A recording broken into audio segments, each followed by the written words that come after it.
Hello and Jai Masi everyone. So today I'm going to be talking about something very special.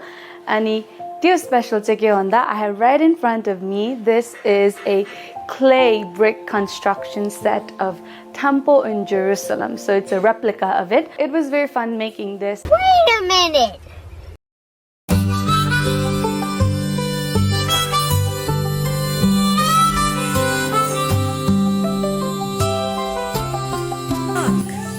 This is the temple in Jerusalem, and here it is. It's coming along. This is the Holy of Holies, and as you come in and you go in here, and that's the Holy of Holies, and we have all this set here, all the bricks. These are the clay bricks.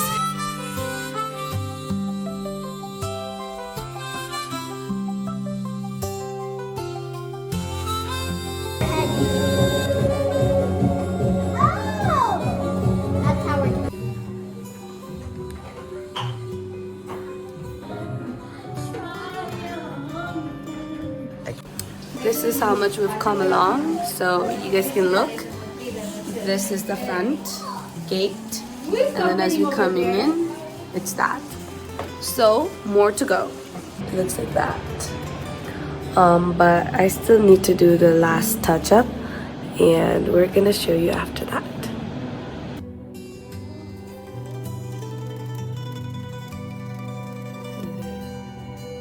Okay.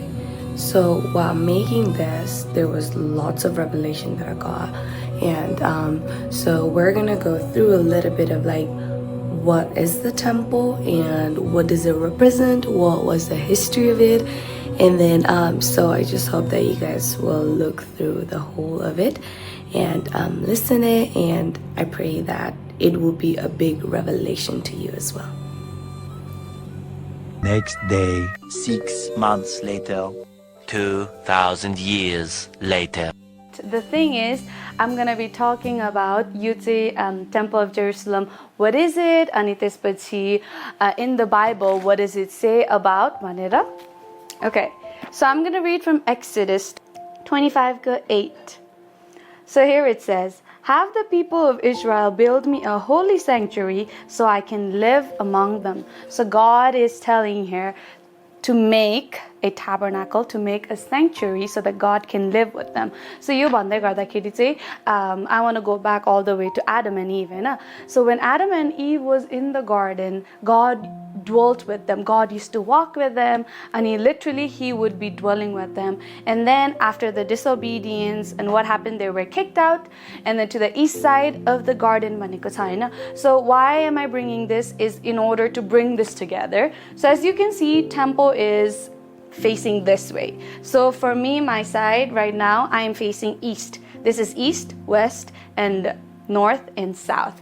So this temple is facing towards east, which is saying also how. So I'm gonna go like this. So God now in Exodus is saying, make a holy sanctuary that I can dwell with you.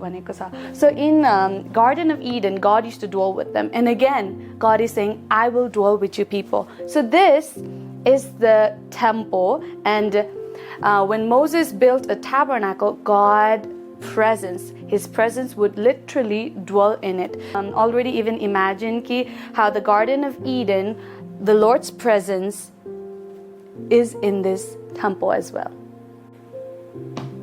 So I just read also from Exodus, right? So almost after 500,000 years later, the desired location of God is revealed to King David in 840 BCE in Mount Moriah.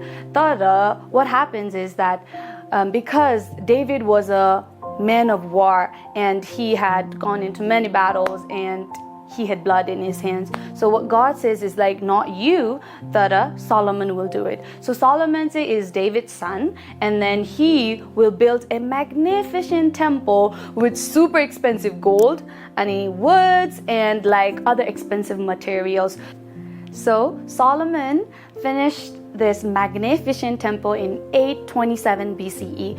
And then when he finished it, all the nations gathered around to witness the glory of God dwell upon the temple. So we can also call it a Sakina glory. The glory of God dwelt in this temple after it was finished. So should we have a look? And should we go around what is it? And I'm going to be explaining to you the structure, the design, the layout of this temple. I'm going to be using my phone so that I can look at some of the Hebrew words, which I have not memorized all there. So come here.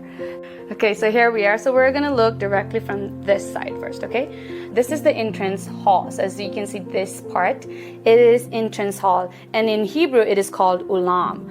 But as we can see this part, it is the inner sanctuary. So it holds 3 golden items, which are the incense altar, and then the 7 branch of menorah, and then the showbread. As we come here, this is the most holy of holies, the most important part, which is also called Kodesh HaKodashim. So, and here, the Ark of the Covenant is there. And inside the Ark of the Covenant, there is 10 commandments and manna, and then the staff of Aaron. So as we have looked into the most significant part of the temple, so let's look around the structure of the temple. So as you can see here, so I'm going to pointing towards this area.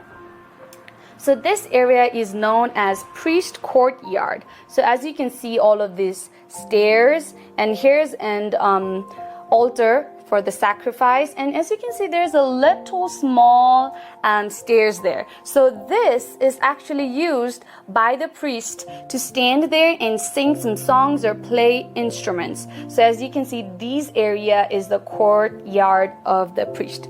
So let's come back to here. So what do you think these things are? So these are women's courtyard. So women's courtyard is known as Ezrat Nashim with balcony. So as you can see all of this here.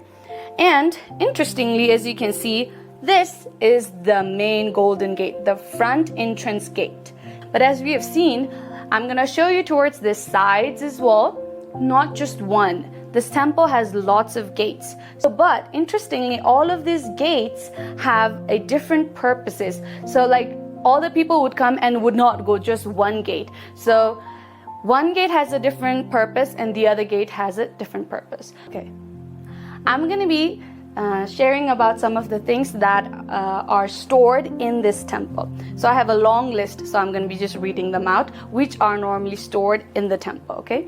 So there was storage for woods, oils, clothes, production and preparation area, ritual and immersion pool, weapons, instruments and tool reserve, sleeping and eating area, lockers for priest, charity room, hall for Torah study, chamber for the Sanhedrin, lounge for temple officials, repair workshop, animal holdings, and ticket stations. So as we can see, this temple was not just like people would just come not here, but there were lots of other things going around in this temple as well. And so let me show you, as we have already looked, how the temple is facing east, right? So there was a small stream and its name was Gihon Spring. So the Gihon Spring would run, so I'm going to show you right from here, as you can see here, beneath the temple like that. The stream, Gihon Spring, would run down beneath the temple from in between. So as we have looked at the temple, I hope that you guys have understood the layout of it and how God designed each and every part of it. It was no any human who designed this, but it was God who gave the layout to build this like this and to build this like this. So it was his design, God's design. So as we have talked about the temple, so it stood for 4 centuries from 827 BCE, but later it was destroyed by the Babylonian. So in around 423 BCE, it was destroyed by Babylonian and again rebuilt in 349 BCE. And then later again, it was, after it's standing for 4 more centuries, it was at last completely destroyed by the Romans in 69 Common Era. So, but the thing is, right now, there's no temple. So right now we're in 2025 and there's no temple. But we have heard so many preparation going on for the temple to be rebuilt and in the preparation. But as I'm going to bring you towards here, so this is a picture, as you can look at it. So this is a picture which is painted as a third temple, as you can see. and it's such a really nice picture. So what I'm saying is, so this temple is just a brick construction set that we've made. Me and my sister have made it, but it's not there in the real world. So, but what God has promised is that He would dwell with us again, and the third temple will be built again, and then the God's promise will be fulfilled among us. But still, our God is always faithful, and He fulfills His promises. So He has fulfilled His promises through His prophets that He will come, and of course, the third temple will be built, and the Lord will come with us, embracing the humanity. So I hope that all this time that you guys have understood about the temple in Jerusalem, and I hope that I've clarified whatever I have understood. So yeah, thank you for watching.